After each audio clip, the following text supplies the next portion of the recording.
నమస్తే అమ్మా. నమస్తే అమ్మా. అమ్మ, శ్రావణ మాసంలో సోమ శనివారాలకి చాలా ప్రత్యేకత ఉంది. అవునమ్మా. సో ఈ 2 రోజులు మేము ఎలా సద్వినియోగం చేసుకోవాలి, ఆరోగ్యాన్ని ఎలా పెంపొందించుకోవాలి, అష్టైశ్వర్యాలు సిద్ధి కలిగేలా ఎలా చూసుకోవాలి అన్నది మనం తెలియజేద్దాం. అష్టైశ్వర్యాలు అన్నారు కదా. ఐశ్వర్యం ఎవరి వల్ల వస్తుంది? ఈశ్వరుడు వల్ల, అంటే శివుడు. అందువల్ల శివుణ్ణి ప్రార్థించటం మాసం చాలా ప్రత్యేకమైనటువంటిది, వేదాధ్యయనానికి అనుకూలమైనటువంటిది. ఈ సమయంలో శివుణ్ణి గనక ప్రార్థించినట్టయితే ఐశ్వర్యాలు లభిస్తాయి. అష్టైశ్వర్యాలు. ఐశ్వర్యాలంటే మీరు అనుకునేటట్టు ఇది ఒకటే కాదు, డబ్బు ఒకటే కాదు. ఐశ్వర్యం అన్ని రకాల, విద్యాలక్ష్మి కూడా అందులో ఉంది.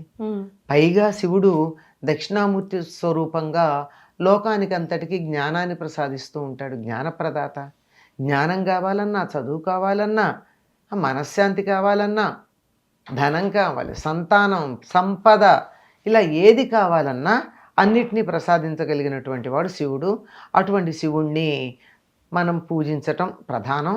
అందులో శ్రావణ మాసంలో సోమవారం పూజిస్తాం. సోమ అంటేనే సోముడు అంటే సా ఉమ, ఉమతో కూడుకున్నవాడు. ఉమ అంటే పార్వతీదేవి. పార్వతీదేవితో కూడుకున్నటువంటి వాడు. ఆయన పాపం ఎప్పుడు ఒకటిగా ఉండడమ్మా, భార్య లేకుండా ఉండనే ఉండడు. అది ఆయన ప్రత్యేకత. అంచేత ఆయన పేరే సాంబ సదాశివుడు. సాంబ అంటే సా అంబ, అంబతో కూడుకున్నవాడు. సోమ అంటే సా ఉమ, ఉమ్మతో కూడుకున్నవాడు. అంటే భార్యతో కలిసి వచ్చి మరి మన యొక్క కోరికలన్నీ తీర్చడానికి సంసిద్ధంగా ఉంటాడు. అందువల్ల శివుణ్ణి సోమవారాలు పూజిస్తాం. సోమవారం ఎందుకు పూజిస్తాం? సోమ శబ్దానికి అమ్మవారితో కూడుకున్న శివుడు అనే అర్థంతో పాటుగా చంద్రుడు అనే అర్థం ఉంది. చంద్రుణ్ణి మనం అదుపులో పెట్టుకోకపోతే ఏమవుతుంది? మనశ్చాంచల్యం వస్తుంది. మనస్సు మీద అధిపతి చంద్రుడు కదా. అంచేత శివుడు ఏం చేశాడు? ఆ చంద్రుడిని తన నెత్తిన పెట్టుకున్నాడు. మనం ఆయన్ని పూజిస్తే ఆ చంద్రుడు అని చాలా జాగ్రత్తగా, చల్లగా అటు ఇటు మనసు చెదరకుండా చూస్తాడు. అమ్మ, ఉదయం పూట సాయంకాలం పూట ఏ టైంలో పూజ చేస్తే? మామూలుగా ఉదయం చేసుకుంటారమ్మా. ఎవరన్నా మేము సాయంకాలం ప్రదోష వేళ చేస్తామని అనుకుంటే చేసుకోవచ్చు. కానీ ప్రదోష పూజ ప్రాధాన్యం చతుర్దశికే ఎక్కువ మిగిలిన వాటికన్నా. సరే, కార్తీక మాసంలో ప్రతిరోజు ప్రదోష వేళ అభిషేకం చేస్తాం. ఎందుకంటే మనకు అది మనసులో ఉంటే చేసుకోవచ్చు. కానీ మామూలుగా పూజ చేసేది మాత్రం ఉదయమే చేసుకుంటాం. సోమవారాలు అసలు కిటకిటలాడుతూ ఉంటాయి. దేవాలయాల్లో అడుగు పెట్టడానికి ఉన్నది అందులో సాయంకాలం అయితే మరీను. సాయంకాలం ఎందుకు ప్రధానంగా చేస్తారంటే, సాయంత్రం శివుడు అంతరిక్షంలో నృత్యం చేస్తూ ఉంటాడు, సంధ్యా నృత్యం. ఆ సమయంలో దేవతలందరూ అతనికి వాద్య సహకారానికి వస్తారు.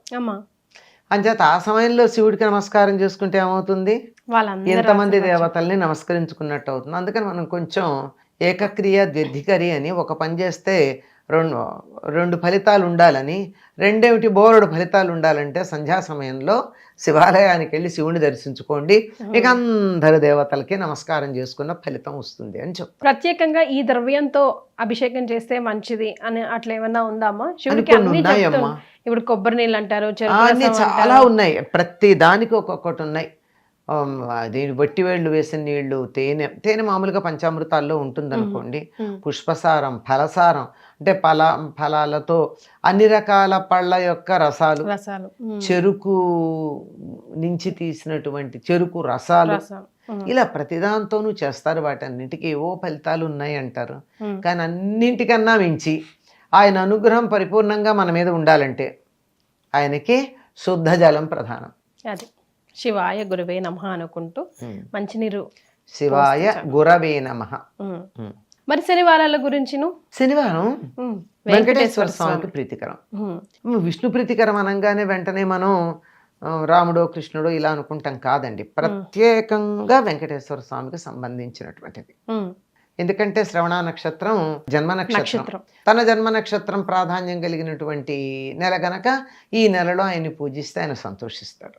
కనుక ఇది కూడా ఒక వ్రతంలాగా చేసేవాళ్ళు కొంతమంది ఉన్నారమ్మా. ఈ ప్రాంతాలన్నీ కూడాను శనివారం ఉదయమే వెంకటేశ్వర స్వామికి పూజ చేసుకుంటారు. కొబ్బరికాయలు, అరటిపళ్ళు, పానకం, వడపప్పు ఇత్యాదులన్నీ నివేదన చేసి సాయంత్రం వీలైనంత మందికి తాంబూలాలు ఇచ్చుకుంటారు. ఇది ఆడవాళ్ళకే తాంబూలాలు ఇవ్వాలనే నియమం ఏం లేదు. మగవాళ్ళకైనా ఆడవాళ్ళకైనా ఎవరికైనా ఆకు ఒక్క పండు పెట్టి తాంబూలాలు ఇచ్చుకుంటారు. ఇది శనివార వ్రతంగా చేస్తారు చాలా మంది.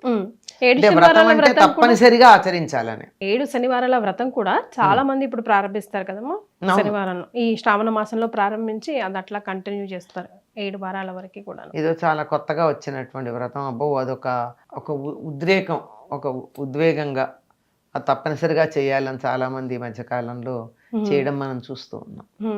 అంటే చేసిన వెంటనే వాళ్ళ కోరికలు నెరవేరుతున్నాయి అని అది సోషల్ మీడియాకి వచ్చేస్తుందా? ఆహా ఇక మా కోరికలు కూడా ఎక్కువ కదమ్మా, అందుకే పులిని చూసి నాకు వాత పెట్టుకుంటది. నేను 7 శనివారాల వ్రతాన్ని చులకం చేసి మాట్లాడాను అనుకోకపోతే ఒక విషయం చెప్తా. అది మంచిదే, 7 శనివారాల వ్రతం చెయ్యండి, ఫలితం ఉంటుంది, అదంతా బాగానే ఉంటుంది. అసలు చేయకుండా ఉండేదానికన్నా నయం కదా ఈ వంకం చేస్తున్నారు. కానీ ఎక్కడైనా సరే ఒక జ్యోతిష్యం కానీ ఒక వ్రతం కానీ దీనికి ఫలితం అంటే తప్పనిసరిగా కొంతమందికి వస్తాయి. ఆ వచ్చిన వాళ్ళు ఉన్నారు, రాని వాళ్ళ దగ్గర అడిగితే మీ కర్మ పరిపాకం బాగా లేదండి అంటూ ఉంటారు. అంచేత వాళ్ళ కర్మ పరిపాకం అయ్యి వాళ్ళు ఈ వ్రతం చేశారు, అందువల్ల వాళ్ళకు వచ్చింది. అది మన కర్మ పరిపాకం కావాలంటే మనం ఏం చేయాలో వేరే ఉంటుంది, అందరికీ ఒకటే ఉండదు కదా. ఫలితం గురించి ఆశించకుండా 7 శనివారాల వ్రతం గనక చేసినట్టయితే అద్భుతం, 7 వారాలు చక్కగా వెంకటేశ్వర స్వామిని కొలుచుకున్నట్టు. ఇంతకన్నా గొప్ప విశేషం ఏమి ఉండాలి చెప్పమ్మా. కానీ మొత్తం కూడా ఏకభుక్తం కానీ ఉపవాస దీక్ష కానీ ఈ శ్రావణ మాసం అంతా చేస్తూ ఉంటారు కదా. అసలు చాతుర్మాసంలో చేస్తారమ్మా, చాతుర్మాసం అంతా చేస్తారు. లేకపోతే కనీసం శ్రావణ మాసంలోనన్నా ఒక పూట భోజనం చేయడం లాంటివి ఉంటాయి. కాకపోతే ఆడవాళ్ళు వ్రతాలు చేస్తున్నారే, మంగళవారం వ్రతం, శుక్రవారం వ్రతం, వీళ్ళు మాత్రం తప్పనిసరిగా 2 పూట్ల భోజనం చేయాలంటారు. అది మానకూడదు. మనం రివర్స్ చేస్తున్నాం చూసుకోండి. మనం మానకూడదు.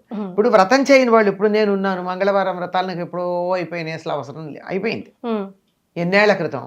మరి కనుక నేను తినాలి అని నియమం నాకు లేదు, తినాలి తినకూడదు అన్న నియమం ఏం లేదు. నా అలవాటు ప్రకారం నేను ఉండొచ్చు.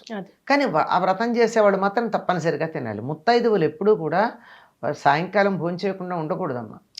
ప్రత్యేకంగా వ్రతం చేసేది అన్నా ఉంటే తప్ప మామూలుగా మాట మాట్లాడితే మేము సాయంకాలాలు భోజనం చేయమండి, తినమండి అనే మాట ఆడపిల్లలు అనకూడదు, ముత్తైదులు అయినటువంటి వాడు. ఎన్ని దరిద్రాలు కొని తెచ్చుకుంటున్నాం మీకు అర్థమవుతుంది. అదే అదే మనకు తెలిసి తెలియక. అసలు ఏకభుక్తం అంటే ఏంటి, ఉపవాస దీక్ష ఎవరు చేయాలి, ఎవరు చేయకూడదు, ఎందుకు చేయాలి, ఎప్పుడు చేయాలి, అసలు చేస్తే వచ్చే ఫలితం ఏంటి, ఇవన్నీ ఒక వీడియో ద్వారా ఈ శ్రావణ మాసం ఎపిసోడ్లోనే తెలుసుకుందాం. ధన్యవాదాలమ్మా.